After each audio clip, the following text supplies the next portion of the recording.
Hello കുഞ്ഞുങ്ങളെ, ഞാൻ നിങ്ങളുടെ ബീന കൃഷ്ണനാണ്. ഇന്ന് നമ്മൾ പഠിക്കുന്നത് 7ാം ക്ലാസ് കേരള സിലബസിൻ്റെ ഫ്രാക്ഷൻ അല്ലെങ്കിൽ ഭിന്നസംഖ്യകൾ എന്ന് പറയുന്ന പാഠമാണ്. അതിനകത്തിലെ ഒരു പകുതി മുക്കാലും കണക്കുകൾ ഞാൻ ഇതിനകത്തിൽ ചെയ്തിട്ടുണ്ട്. നമ്മുടെ ഈ ലിങ്കിൻ്റെ 1ഉം 2ഉം ലിങ്ക് ഞാൻ ഇട്ടിട്ടുണ്ട് കേട്ടോ. അത് നല്ല രീതിയിൽ തന്നെ പറഞ്ഞാണ് ആ ലിങ്ക് ഇട്ടിരിക്കുന്നത്. എന്നാലും ഞാൻ ആദ്യമായിട്ട് കാണുന്നവർക്ക് വേണ്ടി മാത്രം ഇതൊന്ന് ഓടിച്ചിട്ട് പറയാൻ നോക്കൂ നിങ്ങളെ. ഇംഗ്ലീഷ് മീഡിയത്തിനും മലയാളം മീഡിയത്തിനും ഒരേപോലെ മനസ്സിലാകത്തക്ക രീതിയിൽ ഇംഗ്ലീഷും മലയാളവും എഴുതിയിട്ടിട്ടുണ്ട്. ഞാൻ ഓടിച്ചിട്ടൊന്ന് പറയാൻ നോക്കൂ. ഹാഫ് എന്ന് വെച്ച് കഴിഞ്ഞാൽ അരയാണ്, 1/4 എന്ന് വെച്ചാൽ ക്വാർട്ടർ കാലാണ്, 3/4 എന്ന് വെച്ച് കഴിഞ്ഞാൽ 3 ക്വാർട്ടേഴ്സ് എന്ന് വെച്ചാൽ മുക്കാലാണ്, 2/4 എന്ന് വെച്ചാൽ ഹാഫാണ് കേട്ടോ. അത് നമ്മൾ എങ്ങനെ എഴുതും? ഇപ്പോൾ 1/4 എന്ന് വെച്ച് കഴിഞ്ഞാൽ കാല്, 2/4 എന്ന് വെച്ച് കഴിഞ്ഞാൽ കണ്ടോ ഇതെങ്ങനെ എഴുതുക? 2/4 അരയാണ്, 3/4 എന്ന് വെച്ചാൽ മുക്കാലാണ്, 4ൽ 4 എന്ന് വെച്ച് കഴിഞ്ഞാൽ 1 ഓക്കെ ആണോ? ഇത് അറിഞ്ഞിരിക്കണേ. അടുത്ത് നോക്കിക്കേ, 2 + 2 ഇത് നോക്കിയേ, 1 2 3 4 2 കൂട്ടുകയാണ് അല്ലേ. അപ്പം നമ്മൾ എളുപ്പത്തിന് വേണ്ടി എങ്ങനെ ഞാൻ 4 × 2 എന്ന് എഴുതാം. അതുപോലെ തന്നെ 4 3 എഴുതിയാലോ, 4 3 കൂട്ടുന്നത് നമ്മൾ എളുപ്പവഴിക്ക് 4 × 3 എത്രയാണ്? 12. ഇതൊക്കെ എളുപ്പവഴിയാണ്. പിന്നെ പറഞ്ഞിരിക്കുന്നത് ഡിവൈഡ് ചെയ്യുന്നത് എങ്ങനെയാണെന്ന് അറിയണം. മിക്ക കുട്ടികൾക്കും ഡിവൈഡ് ചെയ്യാൻ അറിയത്തില്ല. ഇപ്പം നമ്മൾ ഇത് ഇംപ്രോപ്പർ എന്ന് വെച്ച് കഴിഞ്ഞാൽ മുകളിൽ വലുതും താഴെ ചെറുതും തരുന്നതിനെയാണ് ഇംപ്രോപ്പർ എന്ന് പറയുന്നത്. നിങ്ങൾ കേട്ടിട്ടുണ്ടോ എന്ന് അറിയില്ല. നോക്കൂ നിങ്ങൾ, മേളിൽ ഇപ്പോൾ 12/5 എന്ന് തരിക കണ്ടോ. മുകളിൽ വലുതും താഴെ ചെറുതും തരുന്നതാണ് ഇംപ്രോപ്പർ ഫ്രാക്ഷൻ എന്ന് പറയുന്നത്. ഇതിനെ നമ്മൾ എങ്ങനെ ഡിവൈഡ് ചെയ്യുന്ന? 12 / 5 എത്ര? 2 × 5 10, ബാലൻസ് 2 വരും. ഓക്കെ ആണോ? അപ്പോൾ ഇങ്ങനെ വരുമ്പോൾ ഇതിനെ എങ്ങനെ നമ്മൾ ആൻസർ ഷീറ്റിൽ എഴുതുമോ നിങ്ങളെ? എപ്പോഴും എന്താണ് നോക്കിക്കോണം, കോഷ്യൻ്റെ ഈ മുകളിൽ തരുന്നതിനെ ലെഫ്റ്റിൽ കൊടുക്കുക, ഈ തന്നിരിക്കുന്നതിനെ ഇത് ഇവിടെ എഴുതുക, റിമൈൻഡറിനെ ദാണ്ട് മുകളിൽ കൊടുക്കുക എന്നതാണ്. അതായത് ഇതിനെ ഇതുകൊണ്ട് ഇൻഡു ചെയ്തിട്ട് ഇത് കൂട്ടണം എന്നാണ് പറയുന്നത്. ഇതൊക്കെ നിങ്ങൾക്ക് ഇനി അങ്ങോട്ടുള്ളത് ചെയ്യുമ്പോൾ മനസ്സിലാവും. എന്താ നിങ്ങളെ ലെഫ്റ്റിൽ കിടക്കുന്നതിനെ താഴെ കിടക്കുന്നതുകൊണ്ട് ഇൻഡു ചെയ്യണം. 2 × 5 10. എന്നിട്ട് അതിൻ്റെ കൂടെ മുകളിൽ കിടക്കുന്നത് കൂട്ടണം. എളുപ്പവഴിക്ക് വേണ്ടിയാണ് ഇങ്ങനെയൊക്കെ പറയുന്നത്. മുകളിൽ കിടക്കുന്നത് കൂട്ടുമ്പോൾ നമുക്ക് എത്ര? 12 വരും. 12 വരുന്നുണ്ടെങ്കിൽ നമ്മുടെ ആൻസർ ശരിയാണ്. മനസ്സിലാവുന്നുണ്ടോ? ലെഫ്റ്റിൽ കിടക്കുന്നതിനെ താഴെ, ഇതിനൊക്കെ ഓരോ പേരുകളുണ്ട്. നിങ്ങൾക്ക് മനസ്സിലാവാൻ വേണ്ടി എളുപ്പവഴിക്ക് പറയുന്നത് 2 × 5 10, 10 + 2 എത്ര? 20. ഓക്കെ. അടുത്തത് നോക്കിക്കുക, നമുക്ക് പാഠത്തിലോട്ട് കയറാം. A pack of sugar weight 2 kilogram. How many kilogram is 4 such pack? ഒരു പാക്കറ്റിൽ 2 കിലോ ആണെങ്കിൽ 4 പാക്കറ്റിൽ എത്ര? 4 × 8. അതൊക്കെ നമ്മൾ കുറേ പറഞ്ഞതാണ്, എന്നാൽ ഇനി പറയേണ്ട കാര്യമില്ല. അങ്ങനെയാണെങ്കിൽ 4 പാക്കറ്റിൽ എത്ര എന്നൊക്കെ ദണ്ട് ഇവിടെ ചെയ്തിട്ടുണ്ടോ ഞങ്ങൾ കേട്ടോ. അറിയാൻ വയ്യാത്തവരൊന്നും നോക്കണേ, പോസ് ചെയ്തിട്ടിട്ട് നോക്കണേ. ഇതൊക്കെ നമ്മൾ ലിങ്ക് പോയതാണ്. A bottle hold A quarter എന്നൊക്കെ കേൾക്കുമ്പോൾ ഓർത്തോണം. ക്വാർട്ടർ കേട്ടോ, ക്വാർട്ടർ എന്ന് വെച്ചാൽ 1/4 ആണ്. അതൊക്കെ ഓർത്തണം, ഇവിടെ ചെയ്തിട്ടിട്ടുണ്ട്. നമുക്ക് സമയപരിധി കൊണ്ടാണ് ഇത് സ്പീഡിൽ പോകുന്നത്. ഈ ഇല്ലാത്തവർ ഇത് എഴുതിയെടുക്കാത്തവർ എന്ത് ചെയ്യണം കുഞ്ഞുങ്ങളെ? ഇതങ്ങ് നോക്കി പോസ് ചെയ്ത് ഇട്ട് കാണാം കേട്ടോ. 5 സ്ട്രിങ്ങിൻ്റെ ക്വസ്റ്റ്യൻ കണ്ടോ, അതും ഇവിടെ ചെയ്തിട്ടിട്ടുണ്ട്. ഞാനിനി റിപ്പീറ്റ് ചെയ്യുന്നില്ല, എൻ്റെ പഴയ ലിങ്കിൽ കിടപ്പുണ്ട് കണ്ടോ. ഈ ചോദ്യം കണ്ടോ, അതായത് 1/4 കിലോഗ്രാം വീതം ഭാരമുള്ള 2 കഷ്ണം മത്തങ്ങയുടെ ആകെ ഭാരം എത്ര കിലോഗ്രാം ആണെന്നും അത് 4 കഷ്ണങ്ങളുടെ ഭാരം 6 കഷ്ണങ്ങളുടെ ഭാരം ഒക്കെ എത്ര ആണെന്നാണ്. അതിൻ്റെ ആൻസർ ഇതാണ്ട് ഇവിടെ ചെയ്തിട്ടിട്ടുണ്ട് കേട്ടോ. വിശദ വിവരം മറ്റേ ഫസ്റ്റ് ലിങ്കിൽ കിടപ്പുണ്ടോ നിങ്ങൾ കേട്ടോ. നിങ്ങൾ അത്രയും നിങ്ങളെ ബുദ്ധിമുട്ടിക്കേണ്ടെന്ന് വിചാരിച്ചാണിത്. കണ്ടോ, 1 കപ്പിൽ 3/1 ലിറ്റർ പാൽ നിറയ്ക്കാം. 2 കപ്പിൽ ആകെ എത്ര ലിറ്റർ നിറയ്ക്കാമെന്ന് എൻ്റെ ഇംഗ്ലീഷും മലയാളവും കിടപ്പുണ്ട് കേട്ടോ. ഇതിൻ്റെ എളുപ്പവഴികൾ മാത്രമാണ് ഞാൻ പറഞ്ഞിരിക്കുന്നത്. നിങ്ങൾക്ക് ഇത് എളുപ്പവഴിയിൽ എങ്ങനെ ചെയ്യാമെന്ന്. അടുത്തൊക്കെ 3/4 മീറ്റർ വീതം നീളമുള്ള 4 കഷ്ണം റിബണിൻ്റെ ആകെ നീളം എത്ര മീറ്ററാണ്? അത് 5 കഷ്ണമായാലോ? നോക്കൂ, what is the total length of 4 piece of ribbons each of? അത് കണ്ടോ, ഈ ക്വസ്റ്റ്യൻ കണ്ടോ, ഞാൻ വായിച്ച് സമയം കളയണ്ട. അതിൻ്റെ ആൻസർ ഉണ്ടോ? നിങ്ങൾക്ക് എളുപ്പം മനസ്സിലാകത്തക്ക രീതിയിലാണ് ഞാൻ എഴുതിയിട്ടേക്കുന്നത്. ഇത് ഞാൻ പറഞ്ഞില്ലെങ്കിലും നിങ്ങൾക്ക് നോക്കിയാൽ തന്നെ മനസ്സിലാകത്തക്ക രീതിയിലാട്ടോ നിങ്ങളെ. അതുകൊണ്ട് നിങ്ങൾ സമാധാനത്തെ ഇരുന്ന് എന്താണ് ഇത് എഴുതിയെടുത്തിട്ട് നിങ്ങൾക്കൊന്ന് ജസ്റ്റ് ഒന്ന് നോക്കിയാൽ മതി. ആ മനസ്സിലാകത്തക്ക രീതിയിലെല്ലാം എഴുതിയിട്ടേക്കുന്നത് കേട്ടോ. അഥവാ എന്തെങ്കിലും ഡൗട്ട് ഉണ്ടെങ്കിൽ ആ പഴയ ലിങ്ക് എടുത്തിട്ടൊന്ന് കണ്ടാൽ മതി കേട്ടോ. എല്ലാ ചോദ്യവും ഉണ്ട്. ഒരു കളിസ്ഥലത്തിന് ചുറ്റും 1 പ്രാവശ്യം നടക്കാൻ 1/4 മണിക്കൂർ സമയം വേണം. ഇതേ വേഗത്തിൽ 4 പ്രാവശ്യം നടക്കാൻ എത്ര സമയം വേണം? 7 പ്രാവശ്യം നടക്കാൻ എത്ര സമയം വേണം? കണ്ടോ നിങ്ങളെ, അതെല്ലാം ചെയ്ത് ഇവിടെ ഇട്ടിട്ടുണ്ട് കേട്ടോ. അങ്ങനെയെങ്കിൽ 1/3ൻ്റെ 2 മടങ്ങ് എത്രയാണെന്ന് ഇത്രയും ചെയ്ത് വെച്ചാൽ 1/3 × 2 വെച്ച് ചെയ്താൽ മതി കേട്ടോ. അപ്പോൾ 2/3 കിട്ടും കേട്ടോ. ഇത്രയേ ഉള്ളൂ സംഭവം. ചോദ്യം കേട്ടോ എന്തോ വലിയ സംഭവം വന്നിരിക്കും കേട്ടോ. ഇത്രയേ ഉള്ളൂ, നിങ്ങളെ നോക്കണേ. അങ്ങനെയാണെങ്കിൽ 4 × 2/3 എത്ര കുഞ്ഞുങ്ങളെ 4 × 2/3 ആണ്. അതുകൊണ്ട് അതെങ്ങനെ വേണമെങ്കിലും നമുക്ക് ചെയ്യാം. നിങ്ങൾക്ക് ഇത് കണ്ടോ, ഇത് നിങ്ങൾ കാണുന്നുണ്ടോ നിങ്ങളെ? ഇത് നല്ലപോലെ നോക്കി മനസ്സിലാക്കണം കേട്ടോ. എഴുതിയെടുത്ത് വേണേൽ മനസ്സിലാക്കാൻ. കണക്ക് എപ്പോഴും നമ്മൾ എന്ത് ചെയ്യണം, എഴുതിയെടുത്ത് തന്നെ പഠിക്കണം. മറ്റൊരാളിങ്ങനെ പറഞ്ഞു തന്നോന്ന് പറഞ്ഞ് നിങ്ങൾ കണക്ക് പഠിക്കണമെന്നില്ല. നിങ്ങൾ എപ്പോഴും കണക്ക് എന്ത് ചെയ്യണം കുഞ്ഞുങ്ങളെ, എഴുതി തന്നെ പഠിക്കണം. ഒരെണ്ണം കൂടെ ഞാൻ പറഞ്ഞുതരാം. ഇപ്പോൾ 1/3 × 4 എന്തോ ഈ 1/3 × 4 നോക്കൂ കുഞ്ഞുങ്ങളെ. അതായത് 1/3 4 വെട്ടം ഉണ്ടെന്നാണ്. 1/3 × 4ൻ്റെ അർത്ഥം എന്താ കുഞ്ഞുങ്ങളെ? 1/3 4 വെട്ടം ഉണ്ട്, 4 പ്രാവശ്യം, 4 ടൈംസ്. അപ്പം നമ്മൾ എന്ത് ചെയ്യണം, 1/3 + 1/3 + 1/3 + 1/3 അങ്ങനെ 4 വെട്ടം എഴുതണമെന്ന്. അപ്പം നമുക്ക് എന്താ 1 1 1 1 4 3 അതുപോലെ എഴുതി. അപ്പോൾ 4/3 കിട്ടി അല്ലേ? മനസ്സിലാവുന്നുണ്ടോ? ഇതിൽ എളുപ്പവഴി എന്താണ്, നമുക്ക് എന്തോ ചെയ്യാമെന്നാണ് പറഞ്ഞേക്കുന്നത്. എന്തോ ചെയ്യാം, 1/3 × 4 എന്ന് പറഞ്ഞു കഴിഞ്ഞാൽ 1 × 4/3 എന്ന് എഴുതാം. 1 × 4 4/3 എന്ന് എഴുതാവുന്നു. കണ്ടോ, ഇത് ചെയ്തിട്ടുണ്ട്. പിന്നെ ഒന്ന് ഓർത്തോണം, ഒരിക്കലും ന്യൂമറേറ്റർ എന്ന് വെച്ചാൽ ഈ മുകളിൽ കിടക്കുന്നതിന് പറയുന്നത്, ഇപ്പോൾ നോക്കിക്കേ, ഇപ്പോൾ 4/3 എന്ന് പറഞ്ഞില്ലേ, അതാണ്ട് ഈ മുകളിൽ കിടക്കുന്നതിന് പറയുന്ന പേരാവും നിങ്ങളെ ന്യൂമറേറ്റർ കേട്ടോ. നിങ്ങളിത് ഇപ്പോഴാണോ നോക്കണേ, കാരണം CBSEക്കാണ് ഇത് കൂടുതലായിട്ട് യൂസ് ചെയ്യുന്നത്. ന്യൂമറേറ്റർ എന്നാണ് മുകളിൽ കിടക്കുന്നത്, താഴെ കിടക്കുന്നതിനെ ഡിനോമിനേറ്റർ എന്നാണ് പറയുന്നത് കേട്ടോ.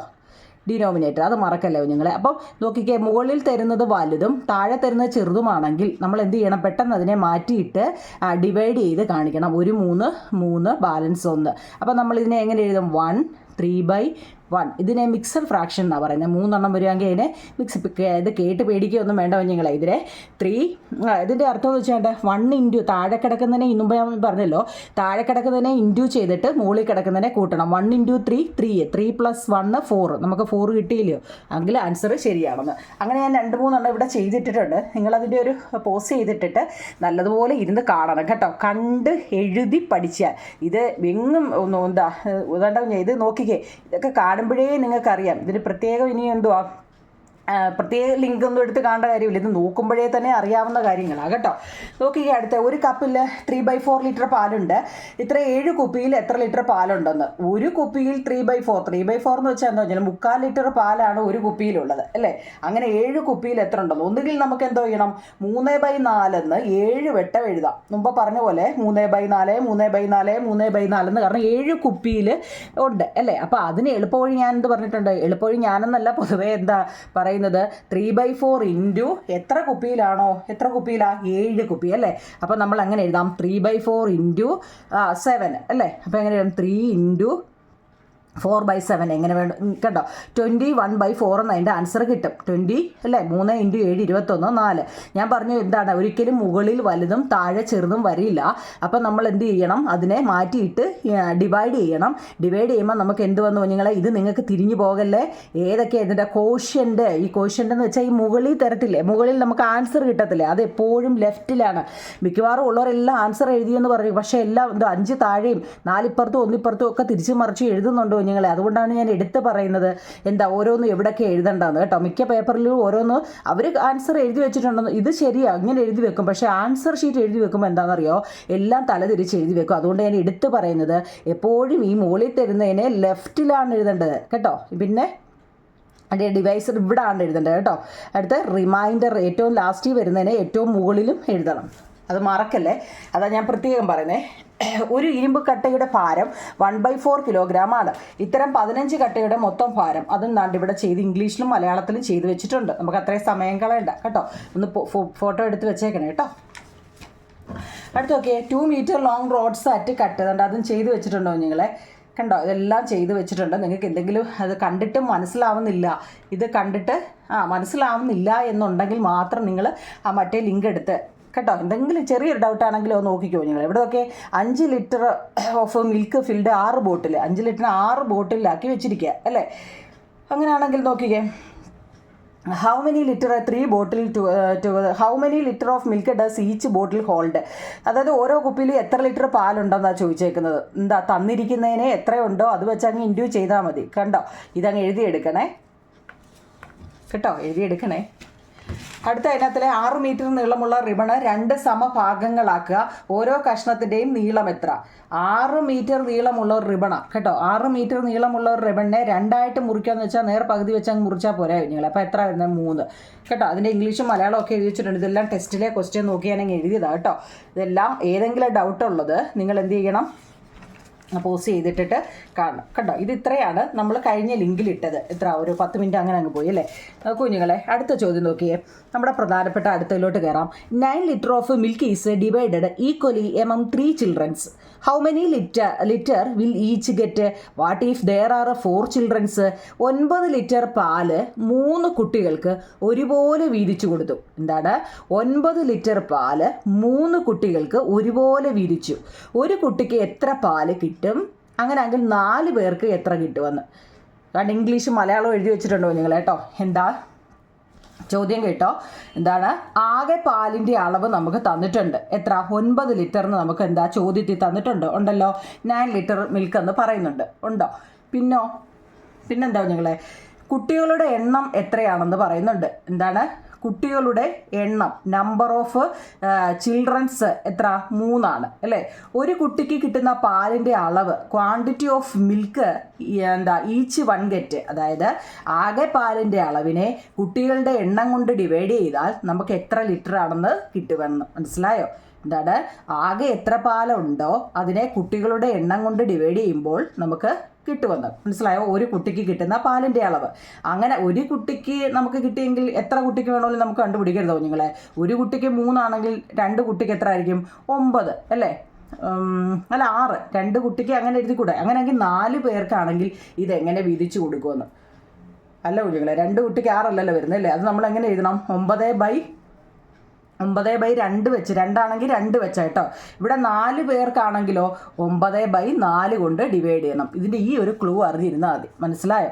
ആകെ പാലിൻ്റെ അളവ് 9 ലിറ്റർ ആണ്. കുട്ടികളുടെ എണ്ണം 3 ഒരു കുട്ടിക്ക് കിട്ടുന്ന പാൽ എത്ര ആവും നിങ്ങളെ? അപ്പോൾ 9നെ 3 കൊണ്ട് ഡിവൈഡ് ചെയ്യണം. മനസ്സിലായോ? അങ്ങനെയാണെങ്കിൽ 4 പേർക്ക് വീതിച്ചാൽ 9/4. അതിന് 9/4 മുമ്പ് ഞാൻ പറഞ്ഞു നമുക്ക് അങ്ങനെ ഒരു ആൻസർ കിട്ടിയിട്ടുണ്ടെങ്കിൽ ഒരിക്കലും എന്താണ് മുകളിൽ വലുതും താഴെ ചെറുതും വരത്തില്ല. നമ്മൾ ഉടനെ മാറ്റിയിട്ട് ഡിവൈഡ് ചെയ്തോണം. 9നെ 4 കൊണ്ട് ഡിവൈഡ് ചെയ്യുമ്പം 2, 4, 8 ബാലൻസ് 1 വരും. എപ്പോഴും എഴുതിക്കണം കോഷ്യൻ്റ് ലെഫ്റ്റ് ആണ് കേട്ടോ. കോഷ്യൻ്റ് ലെഫ്റ്റ് ആണ്. ഡിവൈസർ ഡി താഴെയാണ്. ഡി താഴെ താഴെ എത്ര? റിമൈൻഡർ 1 കേട്ടോ. ഇതെപ്പോഴും ഇത് തിരിഞ്ഞു പോകല്ലേ. എടുത്തെടുത്ത് ഞാൻ പറയാം. അടുത്തത് 6 kilogram of rice was packed in 5 bag of the same size. How many kilogram of rice in each bag? What if it packed in 4 bag? 6 kilogram അരി ഒരുപോലെയുള്ള 5 സഞ്ചികളിലാക്കി. ഓരോ സഞ്ചിയിലും എത്ര കിലോഗ്രാം അരിയുണ്ട്? 4 സഞ്ചികളിൽ അതാക്കിയാലോ? ചോദ്യം മനസ്സിലായോ നിങ്ങളെ? 6 കിലോഗ്രാം അരി ഒരുപോലെയുള്ള 5 സഞ്ചികളിലാക്കി. നിങ്ങൾ അപ്പം തന്നെ എന്താണ് സൈഡിലോട്ട് മാറ്റി ഇങ്ങനെ റഫായിട്ട് ഇട്ടിട്ട് അതങ്ങ് മനസ്സിലാക്കണം. ക്വസ്റ്റ്യൻ എപ്പോൾ കേൾക്കുമ്പോഴും മനസ്സിലാക്കണം. 6 കിലോഗ്രാം അരി ഒരുപോലെയുള്ള 5 സഞ്ചികളിലാക്കിയെന്ന്. എന്നിട്ടോ അതിൽ ഓരോ സഞ്ചിയിലും എത്ര കിലോഗ്രാം അരി ഉണ്ടെന്ന് എങ്ങനെ അറിയും? ആകെ അരിയുടെ അളവ് ഇംഗ്ലീഷുകാർക്കും മലയാളംകാർക്കും എഴുതി. നിങ്ങൾ ഈ എൻ്റെ നോട്ട് കാണും ഇത് ഇത്രയും എങ്ങനെ എഴുതുമെന്നോ? ഇത് ഇംഗ്ലീഷുകാർ ഇംഗ്ലീഷിൽ അങ്ങ് എഴുതിയെടുക്കണം. മലയാളം മീഡിയക്കാർ മലയാളം എടുത്തു കഴിഞ്ഞാൽ 2 3 വരിയേ ഉള്ളൂ നിങ്ങളെ. അതായത് ആകെ അരിയുടെ അളവ് ടോട്ടൽ ക്വാണ്ടിറ്റി ഓഫ് റൈസ് 6 കിലോയാണ് ചോദ്യത്തിൽ ആണല്ലോ. അത് 5 സഞ്ചികളിലാക്കി. പാക്ക്ഡ് ഇൻ 5 ബാഗ് അല്ലേ. ഓരോ സഞ്ചിയിലുള്ള അരിയുടെ അളവ് എങ്ങനെ അറിയാം? നമുക്ക് 6 കിലോ അരിയായിരുന്നു. അത് എത്രയിലാവും ഞങ്ങളെ? 5 ബാഗിൽ. അപ്പോൾ 6/5. പിന്നെ നമ്മൾ നോക്കിയേ ഇങ്ങനെ വരുമെന്ന് ഞാൻ പറഞ്ഞായിരുന്നോ? ഇങ്ങനെയാണോ നമുക്ക് കിട്ടുന്നത്? ഏതൊരു ആൻസർ കിട്ടുമ്പോഴും നിങ്ങളത് നോക്കിക്കോണം. എന്താ നമുക്ക് കിട്ടിയ ആൻസർ ശരിയാണോ? എന്താ 6/5 കിട്ടില്ല. അപ്പം നമ്മൾ പെട്ടെന്ന് എന്ത് ചെയ്യണം? ഡിവൈഡ് ചെയ്ത് എഴുതിക്കോണം കേട്ടോ. അപ്പം നമുക്ക് 1/5 കിട്ടും കേട്ടോ കുഞ്ഞുങ്ങളെ. അങ്ങനെയാണെങ്കിൽ അവർ ചോദിക്കണോ 4 സഞ്ചികളിലാക്കിയാലോ? അപ്പോൾ എന്താ 5ൻ്റെ അവിടെ 4 ഇട്ട് കൊടുത്താൽ പോരെ? മൊത്തം എത്ര കിലോ ഉണ്ട്? 6 കിലോയാണ്. എത്ര ബാഗിലാണോ ആക്കേണ്ടത് അതങ്ങ് ഈ 6ൻ്റെ അടിയിൽ ഇട്ട് കൊടുത്താൽ മതി. എത്രയേ ഉള്ളൂ കുഞ്ഞുങ്ങളെ. അപ്പോൾ 6/4 എത്ര? 6/4 എന്നുള്ളതിന് എങ്ങനെ എഴുതാം കുഞ്ഞുങ്ങളെ? 1.5 വരും കേട്ടോ. 1/2. അതായത് ഇതിൻ്റെ 6/4 എന്ന് വെച്ചാൽ ഡിവൈഡ് ചെയ്യാന്നുണ്ട് അവിടെ ചെയ്തിട്ടുണ്ടോ കുഞ്ഞുങ്ങളെ? 6നെ 4 കൊണ്ട് ഡിവൈഡ് ചെയ്താൽ 1, 4, 2 എന്ന് വരും. ഇതിൽ ഏതൊക്കെ എവിടെയൊക്കെ എഴുതണമെന്ന് അറിയാമല്ലോ. അത് തിരിഞ്ഞു പോവല്ലേ. നോക്കിയേ അടുത്ത 7 മീറ്റർ നീളമുള്ള ഒരു ചരട് 7 മീറ്റർ നീളമുള്ള ഒരു ചരട് 6 സമഭാഗങ്ങളാക്കി. ഒരു കഷ്ണത്തിൻ്റെ നീളം എത്രയാണ്? 3 സമഭാഗങ്ങളിലാക്കിയാലോ അതിനെ. A 7 metre long strings is divided into 6 equal parts. 6 തുല്യ ഭാഗങ്ങളായിട്ടാക്കുക. What is the length of each piece? What if it is divided in 3 equal piece? നോക്കൂ ഞങ്ങളെ ചോദ്യത്തിൽ ചരടിൻ്റെ നീളം ഓൾറെഡി നമുക്ക് തന്നിട്ടുണ്ട്. എത്ര? 7 ഉണ്ടല്ലോ. 6 സമഭാഗങ്ങളാക്കുക. തുല്യമായിട്ട് 6 ആയിട്ടാക്കാൻ എന്തോ ചെയ്യണം? 7നെ 6 കൊണ്ട് ഡിവൈഡ്. അതായത് ഈ സ്റ്റെപ്പ് മറക്കല്ലേ. അന്നേരം എന്താ തുല്യമായിട്ടാക്കുമെന്ന് വെച്ചാൽ എത്ര ആണോ വന്നത്. മുമ്പ് പറഞ്ഞ് ഈ കണക്ക് ഈ ചാപ്റ്ററിൻ്റെ ഒരു പ്രത്യേകത ചോദ്യത്തിൽ തന്നെ നമ്മുടെ ഉത്തരവും കിടപ്പുണ്ടോ നിങ്ങളെ. അപ്പം 7 മീറ്റർ നീളമുള്ള ചരട്, അതിലെ ഈ 7 എത്ര കഷ്ണങ്ങളാക്കാനാണ് പറഞ്ഞത്? സമഭാഗങ്ങളാക്കി 6 സമഭാഗം. അപ്പോൾ 7ഉം 6ഉം ഉണ്ട്. 7 ഡിവൈഡ് 6 ഇങ്ങനെ വരുമെന്ന് പറഞ്ഞിട്ടുണ്ടോ? ഇല്ല. മാറ്റിയിട്ട് ഡിവൈഡ് ചെയ്യുക. ഡിവൈഡ് ചെയ്യുമ്പോൾ നമുക്ക് എന്താ ഇങ്ങനെ 1/6. ഈ 1 ഒക്കെ എവിടെ നിന്ന് വരുന്നതെന്നൊക്കെ അറിയാം. ഇനി ഞാൻ പറയണ്ടായേ. അങ്ങനെയാണെങ്കിൽ 3 പീസ് ആക്കുമ്പോഴോ 3 ആക്കുമ്പോഴോ നമുക്ക് മൊത്തം എത്ര ഉണ്ടോ അതാണ് എപ്പോഴും മെയിലിൽ കൊടുക്കേണ്ടത്. മൊത്തം എത്ര ആണോ അത് അതിന് നമ്മൾ എത്രയിലാണോ ചെയ്യേണ്ടത് അത് താഴെയുമാണ് കേട്ടോ. അതായത് മൊത്തം 7 മീറ്ററാണ്. ഇതോ 3 പീസാക്കണം. 3 7/3 ഒരിക്കലും നമുക്ക് അവിടെ ചെയ്തിട്ടുണ്ട്. ഒരിക്കലും വലുതും മുകളിലും ചെറുത് താഴെയും വരത്തില്ല. അപ്പോൾ പെട്ടെന്ന് ഡിവൈഡ് ചെയ്തോണം. എത്ര? 2 3 6 ബാലൻസ് 1 വരും. അപ്പോൾ എന്താ 2 1/3 എന്ന് വരും. 2 1/3 ആണ് അവിടുത്തെ ആൻസർ. മനസ്സിലാവുന്നുണ്ടോ ഞങ്ങളെ? അടുത്ത് നോക്കിക്കേ. ഒരു ക്ലാസ്സിൽ 35 കുട്ടികളുണ്ട്. ഇതിൽ 5 ഭാഗം പെൺകുട്ടികളാണ്. ക്ലാസ്സിൽ എത്ര പെൺകുട്ടികളുണ്ട്? എന്താ ഞങ്ങളെ? ഒരു ക്ലാസ്സിൽ മൊത്തം 35 കുട്ടികളുണ്ട്. ഇതിൽ 5ൽ 3 ഭാഗവും പെൺകുട്ടികളാണ് എന്ന് മാത്രമേ പറയുന്നുള്ളൂ. അങ്ങനെയാണെങ്കിൽ എത്ര പെൺകുട്ടികളുണ്ട്? there are 35 childrens in a class. അതിൽ 5ൽ 3/5 of them are girls. How many girls are there in the class? നോക്കിക്കേ. ക്ലാസ്സിലെ ആകെ കുട്ടികളുടെ എണ്ണം നമുക്ക് ഓൾറെഡി തന്നിട്ടുണ്ട്. എത്ര കുഞ്ഞുങ്ങളെ? 35. അപ്പോൾ അത് എഴുതാമല്ലോ. ക്ലാസ്സിലെ ആകെ കുട്ടികളുടെ എണ്ണം, അതായത് number of childrens in class അല്ലേ? എത്ര? 35 ഓൾറെഡി ക്വസ്റ്റ്യനിലുണ്ട്. ഏതൊരു വേർഡ് പ്രോബ്ലം തരുമ്പോഴും നിങ്ങളുടെ ജോലി തന്നിരിക്കുന്നത് അത് ആദ്യമേ പറക്കി എഴുതുക എന്നുള്ളതാണ് കേട്ടോ. പിന്നോ ഇതിൽ പെൺകുട്ടികളുടെ എണ്ണം കാണണമെങ്കിൽ, അതായത് നമ്പർ ഓഫ് ഗേൾസ് എന്ന് അറിയണമെങ്കിൽ നമുക്ക് എത്ര കുഞ്ഞുങ്ങളെ? 3ൽ 5 ഭാഗമെന്ന് ഇവിടെ ഒരു ഇത് കിടക്കുന്നത് അത് പെൺകുട്ടികളാണെന്ന് തന്നിട്ടുണ്ട്. മൊത്തം എത്ര? 35. അതിൽ 3ൽ 5 ഭാഗം. എപ്പോഴും നോക്കണം, നമുക്ക് ഇൻറ്റു ചെയ്യാനാണെങ്കിൽ നേരിട്ട് ഒന്നുകിൽ 35 × 3 കിട്ടിയ ആൻസർ, ആ 3 കിട്ടുമല്ലോ, ആ കിട്ടിയ ആൻസറിനെ 5 കൊണ്ട് ഡിവൈഡ് ചെയ്യാം.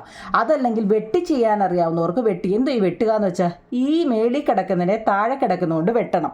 35ഉം 5ഉം ഏതിൻ്റെ ടേബിളിൽ വരും കുഞ്ഞുങ്ങളെ? 5ൻ്റെ ടേബിളിൽ വരും. അത് ഓർത്തോണം കേട്ടോ. ഇത്ര 7 5 35 1 5 5. സംഭവം പിടികിട്ടിയോ കുഞ്ഞുങ്ങളെ? എന്താ നമുക്ക് എപ്പോഴും നിങ്ങൾക്കിപ്പോൾ 35 × 3/5 ആണ് നമ്മുടെ ചോദ്യം. നിങ്ങൾക്ക് 35 × 3 ചിലപ്പോൾ തെറ്റിപ്പോയല്ലോ. കാരണം ഇച്ചിരി വലുതല്ലേ, നമ്മൾ ചെറിയ ഇതിലല്ലേ എപ്പോഴും പഠിച്ചില്ലേ. പക്ഷേ 3ൻ്റെ ടേബിളൊക്കെ നമുക്ക് അറിയാവുന്ന. എന്നാലും എപ്പോഴും മുകളിൽ കിടക്കുന്നതിനെ താഴെ കിടക്കുന്ന സംഖ്യ കൊണ്ട് വെട്ടാൻ പറ്റും എന്നുണ്ടെങ്കിൽ അതിനെ വെട്ടാം. നോക്കിക്കേ, 2ഉം 35ഉം 5ഉം അല്ലേ. അപ്പോൾ 5ൻ്റെ ടേബിളിൽ പറ്റും കേട്ടോ. അപ്പം നമ്മൾ എന്ത് ചെയ്യണം? 7 × 5 35 ആണ്. 1 5 5 ആണ്. അപ്പം നമുക്ക് എത്ര കിട്ടി? 7 × 3 21 ഗേൾ. അപ്പം 35 കുട്ടികളിൽ 21 പേരും പെൺകുട്ടികളാണ്. ഓക്കെ ആണോ നിങ്ങളെ? ഓക്കെ ആണല്ലോ. അടുത്ത് നോക്കിക്കേ. അടുത്ത 4ാമത്തെ 10 കിലോ അരി 8 സഞ്ചികളിലായി ഒരുപോലെ നിറച്ചു. അതിൽ 3 സഞ്ചിയിലെ അരി ഒന്നിച്ചെടുത്താൽ എത്ര കിലോ ആയി? 10 kg of rice is filled equally in 8 bags. If the rice in such a bag are taken together, how many kilogram would that be? 10 kilo അരി 8 സഞ്ചികളിലായി ഒരുപോലെ നിറച്ചു വന്നു. 10 കിലോ അരി 8 സഞ്ചികളിലായി കേട്ടല്ലോ. അതിനെ 3 സഞ്ചിയിലെ അരി ഒന്നിച്ചിങ്ങെടുത്താൽ എത്ര kg ആയെന്ന്? 10 കിലോ അരി 8 സഞ്ചികളിലായി ഒരുപോലെ നിറച്ചു. അപ്പോൾ എത്ര ഉണ്ടെന്ന് എങ്ങനെ അറിയും കുഞ്ഞുങ്ങളെ? ആദ്യം മൊത്തം അരി എത്ര, അരിയുടെ ഭാരം എത്ര പറയുന്നത് 10 കിലോ. അപ്പം ഇംഗ്ലീഷിലോ ക്വാണ്ടിറ്റി ഓഫ് റൈസ് 10 കിലോ. ഒരു സഞ്ചിയുടെ അരിയുടെ ഭാരം എത്ര എന്നറിയണം എന്ത് ചെയ്യണം കുഞ്ഞുങ്ങളെ? ഇവിടെ എത്ര ആയിട്ടാണെന്നാണ് പറഞ്ഞത്? 8 സഞ്ചികളിലായിട്ടെന്ന്. അപ്പം 10/8. ഞാൻ പറഞ്ഞില്ലേ ക്വസ്റ്റ്യനിൽ തന്നെ എന്താണ് അതിൻ്റെ ക്ലൂവും കിടപ്പുണ്ട്. 10/8 ആണെന്ന് പറഞ്ഞാൽ ഈച്ച് ബാഗ് ക്വാണ്ടിറ്റി. അങ്ങനെയാണെങ്കിൽ നമുക്ക് കിട്ടിയത് 10/8 അല്ലേ? അങ്ങനെ കിട്ടുമോ? ഇല്ല. അപ്പം നമ്മൾ എന്ത് ചെയ്യണം? മാറ്റിയിട്ട് ഡിവൈഡ് ചെയ്യണം. എങ്ങനെ ചെയ്യും? 10നെ 8 കൊണ്ട് ഡിവൈഡ് ചെയ്യുമ്പം 1 8 8 ബാലൻസ് 2. അപ്പം കോഷ്യൻറ്റിനെ ലെഫ്റ്റിൽ കൊണ്ടുവരിക. പിന്നെ 8നെ നമ്മുടെ താഴെ എഴുതുക. ഏറ്റവും താഴെ കിടന്ന റിമൈൻഡറിനെ ഏറ്റവും മുകളിൽ കൊണ്ടുവരിക. അപ്പം 1 2/8. ഈ 1 2/8 എന്ന് പറയുന്നത് ഒരു ആൻസറാണോ കുഞ്ഞുങ്ങളെ? കാരണം ഈ 2ഉം 8ഉം ഏതിൻ്റെ? 2വിൻ്റെ ടേബിളിൽ പറ്റും. ഇതൊക്കെ മനസ്സിലാവുന്നുണ്ടോ? 1 2/8 എന്ന് വന്നത് 2ഉം 8ഉം എന്ന് പറയുന്നത് നമുക്ക് 2വിൻ്റെ ടേബിളിൽ പറ്റും. ഏതാ? 1 2 2 4 2 8. അപ്പം നമുക്ക് ഇതിനെ കുറച്ചുകൂടെ ചെറുതാക്കി എഴുതാം. എങ്ങനെ എഴുതാം? 1 1/4 എന്ന് എഴുതാം. നിങ്ങൾ ഇനി ഇങ്ങനെ എഴുതാൻ അറിയത്തുള്ളെങ്കിൽ അതും ശരി തന്നെയാണ്. പക്ഷേ എന്താണ്, ഇങ്ങനെ നമ്മൾ 8ൽ 2 ഭാഗമൊന്ന് നമ്മൾ എഴുതുന്നതിലും കുറച്ചുകൂടെ തന്നെ ഇങ്ങനെ എഴുതുന്നത് നല്ലത് കേട്ടോ. അങ്ങനെയാണെങ്കിൽ 3 സഞ്ചിയിലെ അരിയുടെ ഭാരം എന്താണ്? 3 സഞ്ചിയിലെ. അപ്പം 3നെ എന്ത് ചെയ്താൽ മതി? നമുക്കിപ്പോൾ ഇവിടെ നോക്കിക്കേ, 1 1/4 കിട്ടി അല്ലേ? 1 1/4 എന്ന് വെച്ച് കഴിഞ്ഞാൽ എന്താ കുഞ്ഞുങ്ങളെ? താഴെ കിടക്കുന്നതിനെ ഇൻറ്റു ചെയ്തിട്ട് മേളിൽ കിടക്കുന്ന കൂട്ടോ. 1 × 4 4. ഇതിലും കുറച്ചുകൂടെ എളുപ്പവഴി ഇതാണ്ട് ഇവിടെ വരുമ്പോൾ തന്നെ നമുക്കിതിനെ നോക്കിയോ കുഞ്ഞുങ്ങളെ? 10/8 എന്നല്ലേ പറഞ്ഞത്? 10/8നെ നമുക്ക് കുറച്ചുകൂടെ എളുപ്പവഴി ചെയ്യാം. എന്താ? 2ൻ്റെ ടേബിളിൽ പറ്റും. 5 2 10 4 2 8. അപ്പോൾ ഇതാക്കിയാലും മതി. അങ്ങനെ വെച്ചാൽ ഇവിടെ ചെയ്തേക്കുന്നത് കേട്ടോ. എന്താണ്? 10/8നെ ഒന്നുകിൽ നിങ്ങൾക്ക് ഇങ്ങനെ ചെയ്യാം. ഇങ്ങനെ ചെയ്താൽ നിങ്ങൾക്ക് പിന്നീട് ചെയ്യാൻ ബുദ്ധിമുട്ടായതുകൊണ്ട് 10/8 എന്ന് പറയുന്നത് എന്താ? 10/8 2ൻ്റെ ടേബിളിൽ പറ്റും അല്ലേ? അപ്പം നമ്മൾ 5 2 10 4 2 8 5/4. അപ്പം 3 കിലോ അരി ആണെങ്കിൽ എന്താ? 3 × 5/4 എത്ര? 15/4. 15/4 എന്ന് പറയുന്നത് എന്താ? 15നെ 4 കൊണ്ട് അവിടെ ചെയ്തിട്ടുണ്ട്. 4 കൊണ്ട് ഡിവൈഡ് എത്രയാണ്? 3 4 12 ശിഷ്ടം 3. എന്താ നിങ്ങളെ? ഈ ആൻസർ കിട്ടും 3/4. ഇത് എവിടെയൊക്കെ എഴുതണ്ടാവെന്ന് അറിയാമല്ലോ? അറിയാമേ? ഇനി നിങ്ങൾക്ക് നേരിട്ട് ഞാൻ ഒരു ചോദ്യം ചോദിക്കട്ടെ. നോക്കുക, 1/2 × 1/4 എന്ന് തന്നു കഴിഞ്ഞാൽ നിങ്ങൾ എങ്ങനെ ചെയ്യും? ഇത് ഞാൻ റഫായിട്ട് തന്നതാണ്. ഇതല്ല നിങ്ങളുടെ കണക്ക്. ഇത് റഫായിട്ടൊന്ന് തന്നേ ഉള്ളൂ. ഇങ്ങനെ ഒരെണ്ണം തന്നാൽ നിങ്ങൾ എങ്ങനെ ചെയ്യും? ഒന്ന് പറഞ്ഞേ. ഇത്രയേ ഉള്ളൂ കുഞ്ഞുങ്ങളെ. 1 × 1 1 തന്നെയാണ്. 2 × 4 എത്ര? 8 ആണ് കേട്ടോ. നേരിട്ട് അങ്ങ് ചെയ്യുക എന്നുള്ളതാണ് ഇതിൻ്റെ ജോലി. പക്ഷേ നിങ്ങൾക്ക് ഇങ്ങനെ ചെയ്യാനല്ല തന്നേക്കുന്നത്. അത് ഞാൻ പഠിപ്പിക്കാം. പക്ഷേ എപ്പോഴും എന്താണ്? ഇൻറ്റു ചെയ്യുന്നത് നേരിട്ടങ്ങ് എഴുതുക ചെയ്യുന്നത്. പക്ഷേ പ്ലസോ മൈനസോ വല്ലോ ആയിരുന്നെങ്കിൽ ഇതിനെ ക്രോസ് മൾട്ടിപ്പിളോ LCM കണ്ടോ ഒക്കെ ഒത്തിരി വെട്ടിയൊക്കെ നമുക്ക് ചെയ്യാം. പക്ഷേ ഇവിടെ ഇൻറ്റു ആയതുകൊണ്ട് നമുക്ക് ഇവിടെ ഞാനത് പറഞ്ഞതെന്ന് വെച്ചാൽ നേരിട്ട് അങ്ങ് ഇൻറ്റു ചെയ്യാം എന്ന് പറഞ്ഞതേ ഉള്ളൂ. നിങ്ങൾക്ക് ഇതിലെ കണക്കുണ്ട്. പക്ഷേ അതിങ്ങനെയല്ല ചെയ്യുന്നത് കേട്ടോ. അടുത്ത് നോക്കിക്കേ, 8ൻ്റെ 1/4 ഭാഗം എത്രയാണ്? 8ൻ്റെ 4/1 ഭാഗം എത്രയാണെന്ന് ചോദിച്ചു കഴിഞ്ഞാൽ നമുക്ക് ഒന്നുകിൽ എന്താണ് ഇങ്ങനെ ചെയ്യാം. എന്ന് വെച്ച് കഴിഞ്ഞാൽ എന്താ? 8ൻ്റെ അടിയിൽ തന്നെ ഇവിടെ 1 ഇട്ടിട്ട് നമുക്ക് ചെയ്യാം. 8/1 × 1/4 1 × 8 8 1 × 4 4 = 2. അതല്ലാന്നുണ്ടെങ്കിൽ നേരിട്ട് നമുക്ക് എന്താ? 8 × 1/4 = 8. എങ്ങനെ ആയാലും നമുക്ക് 2 കിട്ടും. ഇത് നിങ്ങൾക്ക് ഇഷ്ടമുള്ള ഏത് മെത്തേഡാണെന്ന് വെച്ചാൽ ആ മെത്തേഡ് നിങ്ങൾക്ക് എടുക്കാം. അങ്ങനെയാണെങ്കിൽ 9ൻ്റെ 3/4 ഭാഗമോ? 3/4 കുഞ്ഞെ, 4/3 മലയാളത്തിൽ നമ്മളെപ്പോഴും 4/3 എന്നാ പറയുന്നത്. ഇംഗ്ലീഷിലാണെങ്കിൽ 3/4 എന്നുമാണ് പറയുന്നത് കേട്ടോ. 9ൻ്റെ 4/3 ഭാഗം എത്രയാണ്? എത്രയാണോ ഇപ്പം നമ്മൾ ഈ മേളിൽ പറഞ്ഞ രീതിയിൽ തന്നെ നിങ്ങൾക്ക് ഏതാണോ ഇഷ്ടപ്പെട്ടത് ആ രീതിയിൽ നിങ്ങൾ ചെയ്താൽ മതി. ആൻസർ കിട്ടിയാൽ മതി. പിന്നെ എപ്പോഴും നമുക്ക് കിട്ടുന്ന ആൻസർ ഒരിക്കലും ന്യൂമറേറ്റർ വലുതും ഡിനോമിനേറ്റർ ചെറുതും വരരുത്. അപ്പം നമ്മൾ മാറ്റിയിട്ട് ഇങ്ങനെ ചെയ്തിട്ട് ആൻസർ എഴുതിക്കോണം. ഏതൊക്കെ എവിടെ എഴുതണമെന്ന് അറിയാമല്ലോ.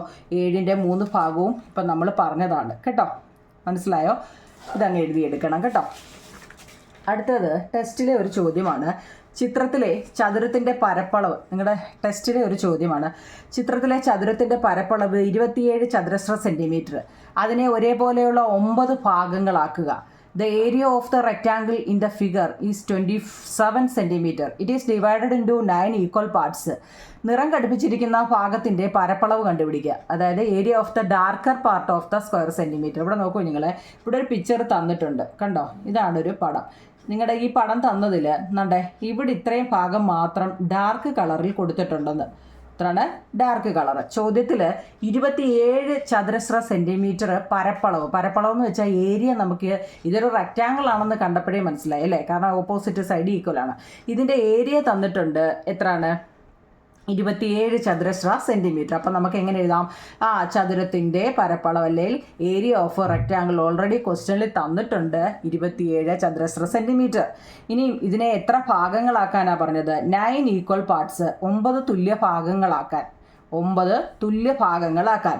ഓരോന്നിൻ്റെയും പരപ്പളവ്, ഓരോന്നിൻ്റെയെന്ന് വെച്ചാൽ എന്താ? ഈച്ച് ബോക്സിൻ്റെ ഓരോ ഏരിയ ഓഫ് ഈച്ച് ബോക്സ് ഓരോന്നിൻ്റെയും കാണുമെങ്കിൽ ഞാൻ പറഞ്ഞിട്ടുണ്ടല്ലോ ക്വസ്റ്റ്യനിൽ തന്നെ കാണും. എന്തായി? 27/9. 27/9. 9 എത്ര? 3 × 9 ആണ് 20. അതിന് പറയേണ്ട കാര്യമില്ലല്ലോ. എന്താ? 3 × 9. 27നെ 9 വെച്ച് ഡിവൈഡ് ചെയ്ത് നോക്കണേ നിങ്ങളെ, ഞാൻ സ്പീഡിൽ പറയുന്നെങ്കിലും. 27/9 എത്രയാണ്? 3 9 20. അപ്പം 3 സ്ക്വയർ സെൻറ്റിമീറ്റർ എന്നാണ് കേട്ടോ. ചതുരശ്ര സെൻറ്റിമീറ്ററിൻ്റെ എന്താ നോക്കിക്കോണേ കേട്ടോ. ചതുരശ്ര സെൻറ്റിമീറ്റർ അല്ല, ഇവിടെ ചതുരശ്ര സെൻറ്റിമീറ്റർ തന്നെയാണ്. Square centimetre 27. ഓക്കെ. കടുപ്പിച്ച നിറം കൊടുത്ത ഭാഗത്തിൻ്റെ പരപ്പളവ്, ഏരിയ ഓഫ് ഡാർക്ക്. നമ്മുടെ ചോദ്യത്തിൽ ഡാർക്ക് പാർട്ട് കൊടുത്തല്ലോ. നമുക്ക് ഒന്ന് കിട്ടി എത്ര? 3 ഏരിയ ഓഫ് ഈച്ച്. ഓരോന്നിനും 3 ചതുരശ്ര സെൻറ്റിമീറ്റർ ആണെങ്കിൽ, ഓരോന്നിനും 3 ചതുരശ്ര സെൻറ്റിമീറ്റർ ആണെങ്കിൽ 5 എണ്ണത്തിന് എത്ര ആയിരിക്കും?